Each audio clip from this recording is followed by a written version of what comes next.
wabarakatuh. Perkenalkan, nama saya Uliatur Rifkah dengan NIM H05230668. Baik, pada kesempatan kali ini sebelumnya saya berterima kasih kepada Ibu dosen pengampu, Ibu Evi Segarawati Ampri SPD MPD, selaku dosen pengampu pada mata kuliah kita yaitu pengembangan kurikulum dan bahan ajar.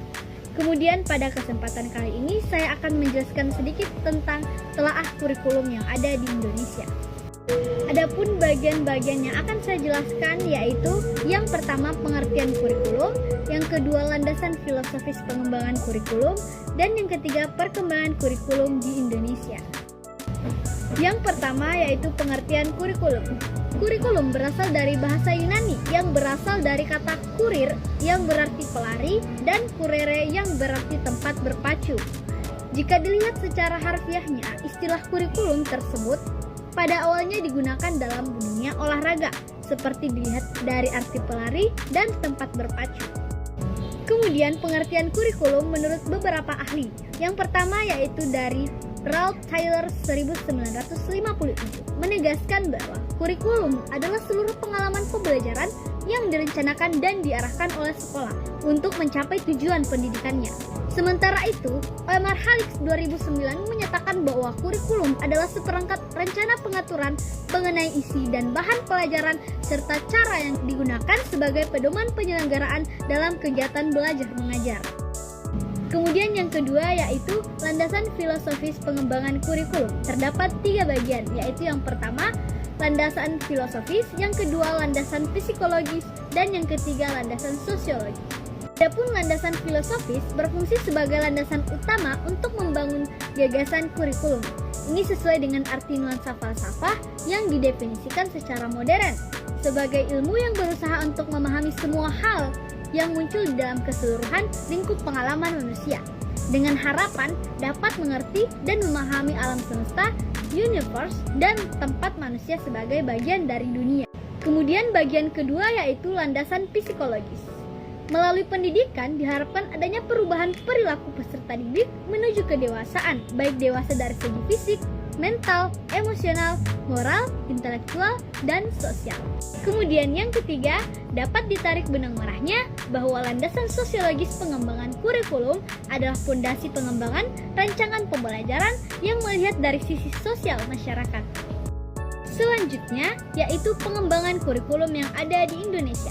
Adapun beberapa model kurikulum dari masa ke masa. Yang pertama, kurikulum rencana pelajaran tahun 1947.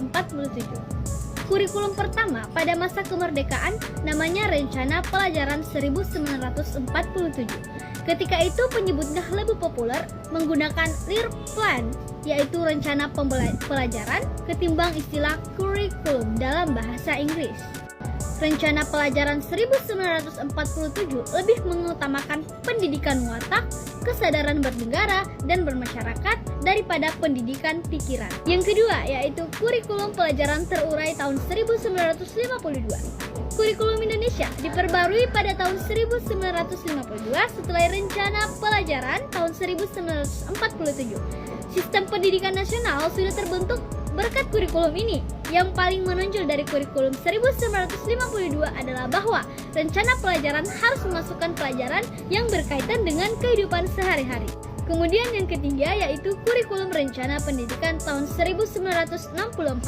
Setelah tahun 1952 menjelang tahun 1964, pemerintah kembali menyempurnakan sistem kurikulum di Indonesia. Kali ini diberi nama Rencana Pendidikan 1964. Pokok-pokok pikiran kurikulum 1964 yang menjadi ciri dari kurikulum ini bahwa pemerintah mempunyai keinginan agar rakyat mendapat pengetahuan akademik untuk pembekalan pada jenjang SD, sehingga pembelajaran dipusatkan pada program Pancawardana yang meliputi pengembangan daya cipta rasa, karsa, karya, dan moral. Kemudian yang keempat yaitu kurikulum 1968. Kurikulum 1968 merupakan pembaruan dari kurikulum 1964, yaitu dilakukannya perubahan struktur kurikulum pendidikan dari Pancawardhana menjadi pembinaan jiwa Pancasila, pengetahuan dasar, dan kecakapan khusus.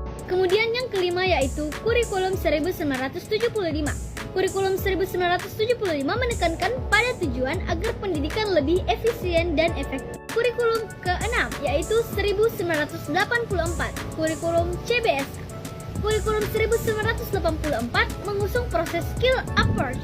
Meski mengutamakan pendekatan proses, tapi faktor tujuan tetap penting. Kurikulum ini juga disebut dengan kurikulum 1975 yang disempurnakan. Kemudian yang ketujuh, kurikulum 1994. Kurikulum 1994 dibuat sebagai penyempurnaan kurikulum 1984 dan dilaksanakan sesuai dengan Undang-Undangnya Nomor 2 Tahun 1989 tentang Sistem Pendidikan Nasional. Hal ini berdampak pada sistem pembagian waktu pelajaran, yaitu dengan mengubah dari sistem semester ke sistem catur wulan. Kemudian yang kedelapan yaitu kurikulum 2004 berbasis kompetensi atau KBK. Kurikulum 2004 ini lebih dikenal dengan kurikulum berbasis kompetensi atau KBK. Pendidikan berbasis kompetensi ini menitik beratkan pada pengembangan kemampuan untuk melakukan kompetensi tugas-tugas tertentu sesuai dengan standar performance, mengacu pada upaya penyiapan individu yang melakukan perangkat kompetensi yang telah ditentukan. Yang kesembilan yaitu kurikulum 2006, yaitu tingkat satuan pendidikan atau KTSP.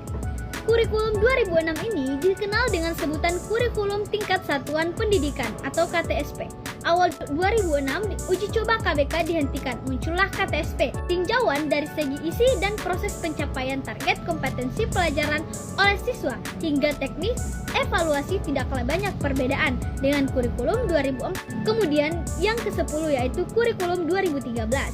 Inti dari kurikulum 2013 adalah ada upaya penyederhanaan dari tematik integratif. Kurikulum 2013 disiapkan untuk mencetak generasi yang siap dalam menghadapi masa depan. Karena itu kurikulum ini disusun untuk mengantisipasi perkembangan masa depan. Kemudian yang terakhir atau yang ke-11 yaitu Kurikulum Merdeka Belajar 2020. Menteri Pendidikan dari Kebudayaan Kemendikbud Nadiem Anwar Makarim mencetuskan konsep pendidikan merdeka belajar sebagai respon terhadap kebutuhan sistem pendidikan pada era revolusi industri 4.0. Kesimpulannya, kurikulum dapat diartikan secara luas merupakan sejumlah mata pelajaran yang harus diselesaikan oleh siswa, serta rencana pembelajaran yang dibuat oleh guru dan sejumlah pembelajaran belajar yang harus dilakukan oleh siswa. Demikianlah yang dapat saya sampaikan pada kesempatan kali ini. Terima kasih, saya akhiri. Wassalamualaikum warahmatullahi wabarakatuh.